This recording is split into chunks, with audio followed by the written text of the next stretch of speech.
This is a Pele Media podcast.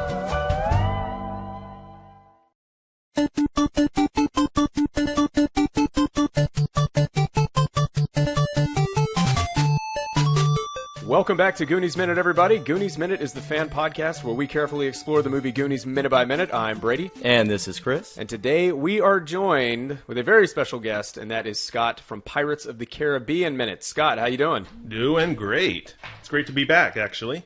Definitely. And we're going to have you on all the way through Monday. And I believe Heather, your co-host, is going to be joining us at some point, hopefully. Now, like you said, for our Patreon subscribers, they are probably familiar with you from an episode that we did, about a month ago, maybe 2 months ago, something? Yeah. Where we all three talked about our top 3 favorite pirate movies. And I think Goonies was actually on both you and Chris's list at some point. That it was. But Could have been both of our twos. I know it was my two. Yeah, we had to combine them or something. We did them back and Yeah. we did them back to back just so it would make more sense. Yeah. Scott and then me.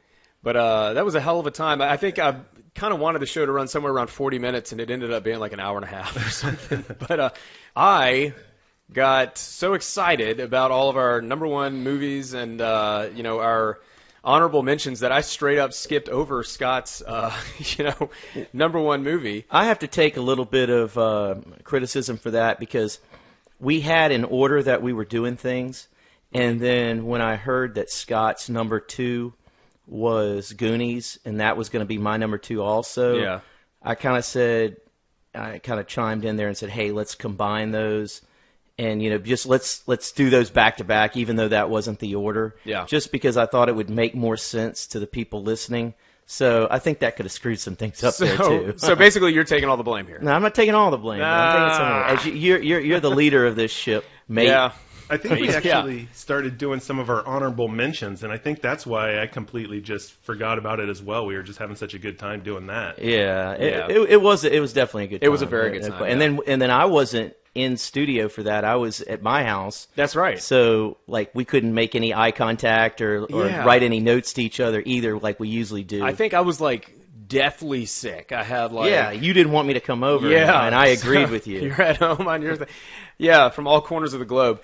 Anyway, with that said, we actually still don't know what your number one pick is, nor do any of our listeners. So, Scott, what was your number one pirate movie? So, actually my first one, and it's not like some kind of gratuitous plug for our show, Pirates of the Caribbean Minute, but it really is The Curse of the Black Pearl. And it was that manifestation of having a Disneyland ride that I loved as a kid and still love to this day actually come to the big screen. And awesome. That's what it was. And so it really is this memorable, characters that came, or I should say became pop culture icons, specifically, say, Jack Sparrow. Then there's a twist on traditional pirate movies with the addition of the supernatural. And it has a good message about being consumed by greed, which is kind of the whole pirate lifestyle. So maybe that's a little bit too much of a message for a pirate movie, but then if you fall into that trap and you're okay with it, having some of that greed, then you get the eternity as a skeleton when the moonlight hits. So I figure either way you're a winner. You either get a lesson in not to be greedy, or you get to have the curse of being a skeleton in moonlight. And that doesn't all sound bad to me. Yeah, not at all. Well, I tell you what, that's awesome. I think, look, the idea of having something that really meant something to you from your childhood, like a Disneyland or Disney World ride, which I loved. I remember the first time that I rode that ride, and I think that's pretty cool. Absolutely. I tell you what, we're sitting here talking about possibly, extending this into a Patreon episode. How would you guys feel about doing a full Patreon episode with Scott and Heather, all about the Pirates of the Caribbean ride and how it has carried over into the movies? That would be cool. Does that sound cool to you? Yeah, for that, definitely. Awesome. All right. Well, I'll go ahead and try and put that one on the books, and we'll make it happen. So, awesome. Yeah, and that's a hell of a choice. I mean, the Pirates of the Caribbean. For years I had been thinking it's only a matter of time until this is turned. They take this world and turn it into a movie, and boy, did they come out swinging. I mean, they did it. They really achieved, bringing that ride into the world of cinema, and created Jack Sparrow, that character, And then we could even talk about the Lonely Island video and Michael Bolton. Michael Bolton, yeah. Which I don't care what anybody says. I love. Yeah. Many people that used to make fun of Michael Bolton, the women liked him, the guys. Yeah. You talk about a guy that would make fun of himself. I love it. Oh, yeah. Yeah. Anytime somebody makes fun of themselves like that, I just love that video. It's awesome. Time, Love, and Tenderness was the first album that anyone in my family owned. We bought a van that had a CD player in it, so we had to get a CD, and one of my brothers picked that. A Michael Bolton Time, Love, album. and Tenderness. I have other... I have some other songs in my... Well, we'll save that for the Patreon Yeah, episode. we'll save that for the Patreon. And I tell you what, for right now, do you guys want to go ahead and get into minute number 81? Let's do it. In the previous minute, the Fratellis were gaining on the Goonies. Andy was continuing to play the skeleton organ as best she could, but right as things were improving, she hit the wrong note and the floor fell out from underneath Brand. At 81 minutes, the rest of the Goonies save Brand by grabbing him and pulling him back to safety. Mikey attempts to calm Andy down by giving her words of encouragement. He tells her that he believes in her. Andy hits a new set of keys. As she does, the rope bridge drops even further. Data runs back to see the Fratellis' progress. Right as he does, Jake reaches out and grabs him. Data opens his jacket and a spring-action boxing glove shoots out, hitting Jake square in the face. Francis and Jake slip back down the wet rocks. As Data runs back into the room, he bumps into Andy, and she slams into all of the keys of the organ. Now the entire floor has fallen out from beneath the Goonies. And thus ends minute 81 of the Goonies. So, minute number 81 picks up with Andy continuing to hit the wrong notes on the skeleton organ, and the ground just literally keeps falling out from beneath the Goonies, and it happened with Mouth a minute prior, and now it's happening with Brand. And I actually think between those two shots, those effect shots, the one with Brand I think looks a little bit cooler. It's a little bit easier to tell what's going on. And, yeah, so, Scott, let me get your opinion on this. You know, the 70s and 80s was a time where matte paintings was really kind of the premier, one of the premier special effects in movies and things like that. But it's kind of a lost art form. What are your thoughts on the matte painting, the art of the matte painting, and why it's extinct? That's a good call on that. Bringing back Jurassic Park. So everybody who hasn't listened to that needs to get over there and do that for sure. Yeah. But I really do. You know, I'm torn between it because I think now maybe with, say, 4K televisions and high definition, you start to really see some of that, and maybe it doesn't always hold up as well as some other effects. But then I like the nostalgia of it. I just like that, that takes me back to that time. And I just think back, it's like I never really noticed that stuff before until I start looking at it maybe as an adult, or maybe even the movie by minute format. Then I start to really scrutinize some of that and see it. But yeah, it is kind of a lost art form that's going away, and it pretty much has. You know, I just think that nowadays it's not necessarily going to hold up as much, especially to the younger audience. They're going to really see that and call it out. They don't appreciate things. That's right, yeah. Kids these days. If you've seen it both ways, then you can appreciate it. But if you've only seen it one way, it's hard. That's right. Yeah, and you know, there are still times where I see matte painting work, and I think it looks better than any CGI I've ever seen. Like in the case of Star Wars, sometimes you're looking at some of those hangars where all the X-Wings are and everything, and just the way that they have it set up to where you're still getting live actors and, you know, very tiny parts of that screen or that image or whatever just lends itself so well to the believability factor. But, you know, it's something that we talked about a lot on Jurassic Park a Minute. Initially, they were going to use all stop-motion animation for the dinosaurs. And then it was right around that time that CGI was kind of coming into its own, so they decided almost last minute to go with CGI. And you can actually look at some of the tests that they had done for the dinosaurs initially, and, you know, it looks dated now, and it would have looked really odd in the film. But it's funny that, you know, being able to, you know, doing Jurassic Park a Minute where you're looking at arguably some of the best CGI ever, and then you're doing Goonies Minute at the same time, and you're seeing stuff like matte painting work and everything. You're really seeing kind of the, I don't know, obviously the difference there. But is it the antithesis? Would that be the word for is that the word? I don't know if it would be, but it sounds like it could be. I don't know. No. Maybe, I don't know. But it's like you're saying, it adds to a nostalgic factor for sure. So. Yeah, I guess I would hate maybe if they had redone it. You know, if they go back, I guess you know, we don't want to go into Star Wars territory here in George Lucas necessarily, but if you change it and you try and fix some of those mistakes now, I don't know if it holds up for me. Maybe for a younger person who's just seeing Goonies for the first time, but if somebody were to go in and try and fix those or correct some of that and make it more believable today, I don't know if I'd appreciate it as much. Yeah. Oh, not at all. I don't think Not so. at all. I really don't. And, you know, it's funny because I can look at the Star Wars special editions where George Lucas went and fixed it all up, and it doesn't match. It doesn't match up. You know, you're looking at the film grain of something that was shot in 1977 mixed with this really crisp and clear CGI, like Jabba the Hutt or whatever it would be, and it just doesn't add up. It doesn't match. The movie needs... Jabba. Exactly. The movie really needs the kind of dated special effects in order for it to be consistent. And it's terrible whenever it's not consistent. In fact, I think it was Steven Spielberg. George Lucas had plans to re-release all the Indiana Jones movies with souped-up special effects, and Spielberg saw the Star Wars special editions and said, "No, let's not do that. It's not the best idea, George." But I better send him a thank you card then for doing that. Yeah, right. But one of the things I wanted to mention, you have three different people when she hits this wrong note that say things. First of all, you have Miss Negative and Steph. What were you thinking? And Brady and I talked about the last minute. Nothing worse than when you're the only one that comes close to knowing what's going on, and then you have someone that has absolutely no clue, and they try to tell you how to do it or tell you that you're not doing it right. And that's what Steph says, like, what were you thinking? And it's like, that's not helping this situation one bit to be negative towards Andy. Andy hadn't had piano lessons since she was 4. She's trying to play something that bones are the keys with people that are killers chasing them. You have pieces of flooring that are falling to the depths of the center of the earth. So it's a stressful situation.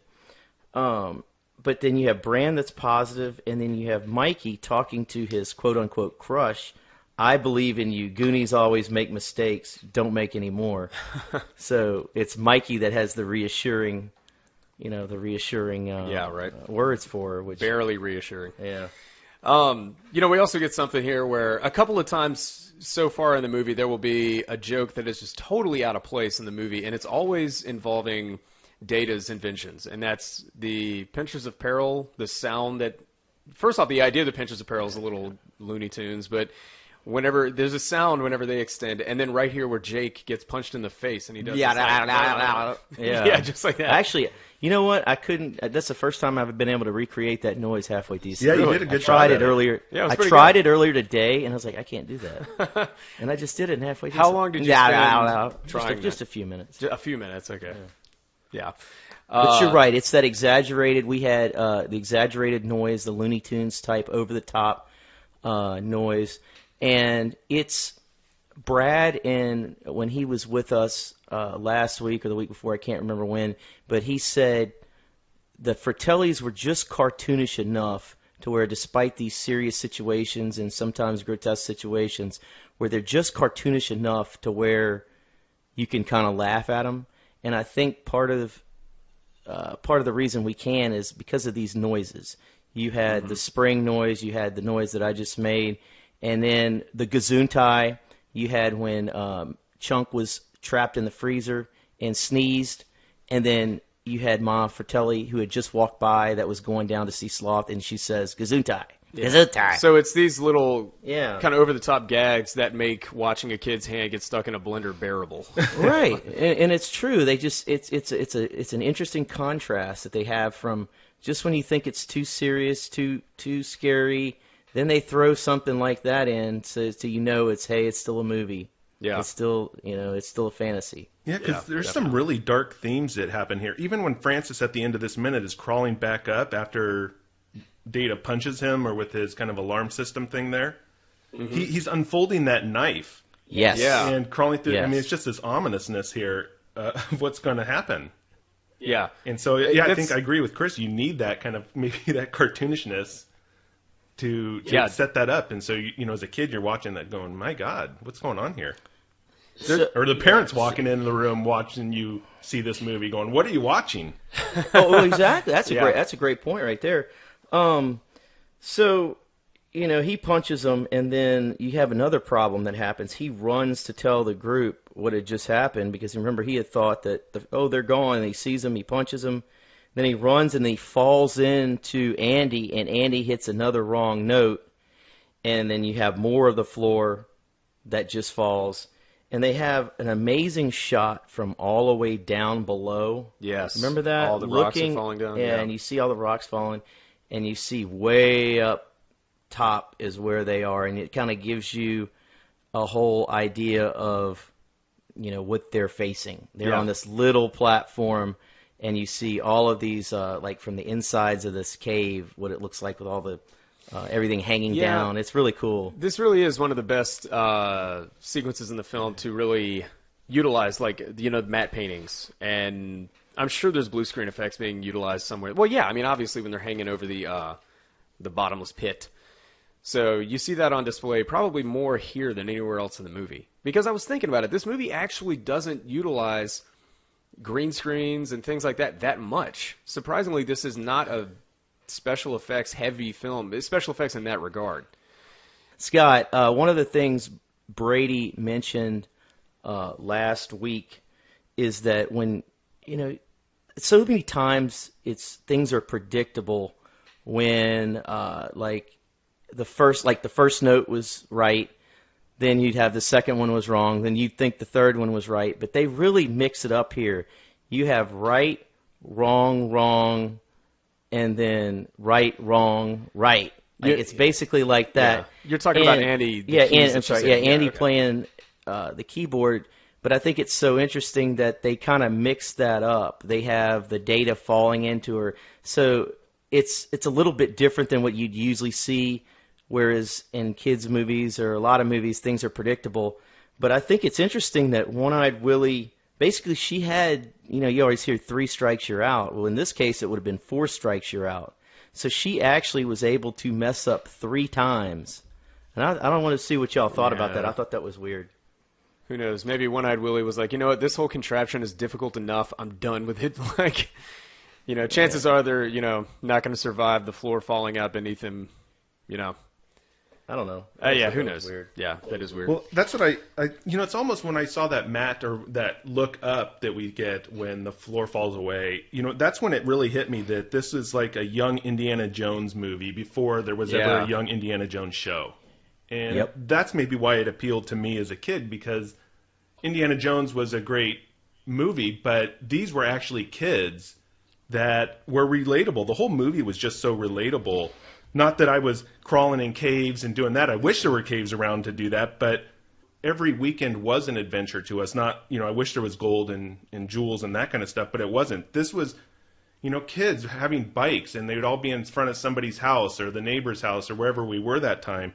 So this is actually something that could happen to us. And then you'd always think, okay, if I could find a cave like that or be Indiana Jones, that was just the big thing. And so I think that's why it really appealed to me and why I was always going back and watching it. And plus at the time it was on HBO, or just coming on HBO, and people were just starting to get HBO everywhere. And I thought, it was just something that was always on, and it was always pretty cool to see kids actually doing the stuff that we dreamed about doing, that we were just doing at a very small scale on the weekends. It definitely reminds me of Indiana Jones, with everything from the rocks falling one by one, which reminds me of the big boulder. Yeah. Then you have even going down the chute of a water, even that situation, which we're coming up on. Yeah. And then that you have the Rube Goldberg contraption where they fall, and then he has to use the Pincher's apparel or whatever. Yeah. It's funny that y'all mentioned that. I have never compared this film to Indiana Jones, and I don't know how. It's even from one of the creators of Indiana Jones. But just the cave sequences. Yeah, but I mean, just that sense of adventure and the kind of things that he would come up against is very similar to the stuff they would come up against, like the booby traps and stuff like that. Maybe not an organ made out of bones per se, but these Rube Goldberg type of traps. So, but yeah, I want to.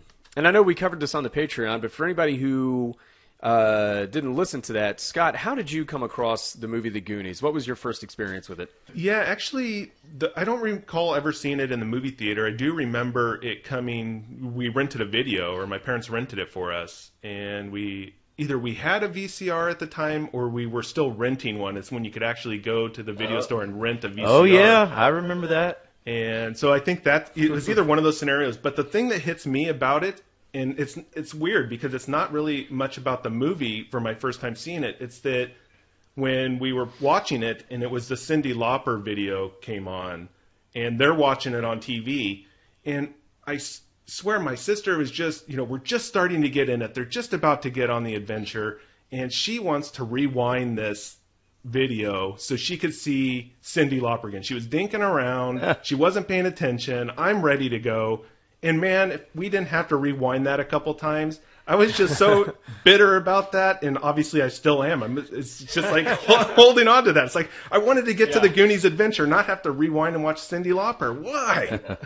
Why? And now here I am, so many years later on a podcast. Yeah, now I can vent it. Out. I've been holding it inside. I was almost going to explode, so thanks, you guys helped me out. It's like going to the psychologist here. Thanks. Yeah, that's really why we're here, Goonies Minute, is to help people, not to talk about the Goonies. But yeah, so that was my first time here, really remembering seeing that. And then it was just, like I said, on HBO so much, and so it was just playing all the time. And it was just, we could watch it whenever we wanted, and then we'd go have our own adventures. And it was pretty cool to see a bunch of kids that, like I said, were so relatable, and that we could actually have some of these cool adventures too. It's, sailing on the pond or just walking out into the cow pasture. We saw something fall from the sky and we said, we're going to go out on an adventure and see if we can find what it was. And that was because of Goonies, I think. It was this, we could be that group and that adventurous group of kids and find our own treasures. Unfortunately, it wasn't gold, like I said. Man, I needed gold. Yeah, we really could have used that. Not bullfrogs or a... That's right. And what was great about that is, so they were building new houses, so we had all the materials we could kind of pilfer from these construction sites to build our fort and our booby traps and things that we got from Goonies. Yeah. And that's what made it, really relatable, as I said to us. And yeah, I think that's maybe why it could potentially be relatable today. Or maybe it could, if they're talking about all this like nature deficit disorder and kids staying inside too much, maybe they need to watch the Goonies and then get back outside to have some of those same adventures. Hell yes. There's also that underlying message in this minute. Getting back, I think, was it you, Chris, that was talking about how Mikey says, it's okay, Goonies always make mistakes. Yes. But it's almost that like teachable moment for kids that Mikey is really taking kind of that adult role. Very much so. And man, he's done this throughout. Where you thought that Brand would do it, he has been the leader throughout this journey. Huh. Yeah, and I didn't really think about it like that, but that's as far as like learning that you can make mistakes and overcome that. That's an awesome message, right there. I think that's a good point. One of the most interesting things about a lead character is when they come into the story, into the adventure, or whatever, kind of inexperienced, and they don't have what it takes, and they have to create that. They have to come up with that to, one, save themselves through the movie, to save a group of people who are relying on them, and also to complete a mission. And Mikey Walsh, this character, has all of those. He's got to, man up and lead all of these people who begin to rely on him. And like earlier, whenever they start, or maybe it's after this, they start screaming, where's the rich stuff, Mikey? And they're all suddenly like turning to him for some answers. And he's also got to finish out, see this mission through. And so it's funny that he's sitting here trying to coach Andy, be the adult, and encourage her. And he's kind of taken that upon himself because he knows that is his role in all of this, and not even his older brother can do that. So it's a good point, Chris. I've never really thought of it like that. Well, yeah. I brought up the line, but Scott really made the point. Okay, Scott. No, I had brought up the line. We tag teamed that one. You actually brought a better point to that line that I had spoke about. So. I think that's a theme of today, is everybody's kind of helping each other out. That's the way it needs earlier, to be, I'm saying, oh man, it was my fault. Chris is there to say, no, that was all me, all my fault. Actually, Chris just messaged me. He said it really was your fault, but that was just supposed to be between us. Yeah.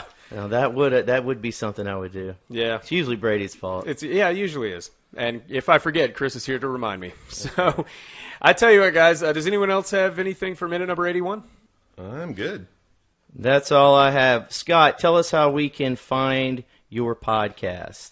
Yeah, we can be found at blackpearlminute.com. And then from there, all the links from Facebook to Twitter, and you can find us on iTunes and all the other podcast catchers or platforms out there. And we are basically breaking down, starting with Curse of the Black Pearl, and we're hoping to find our way and plunder our way through all the other Pirates of the Caribbean films and go from there. But we tried to do a mix of humor, facts, history, and then some film analysis, and we try to have fun along the way. And since Heather's not here, I usually try to make a little fun of her on that as well.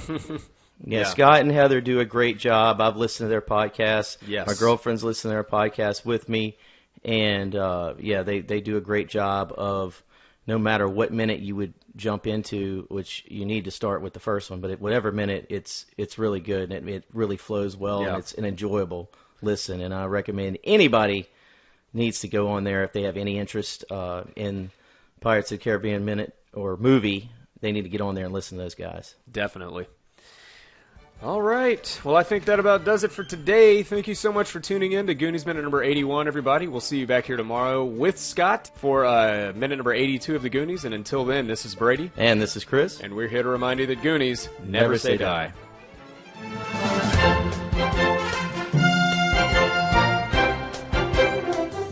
Goonies Minute is a fan-supported podcast.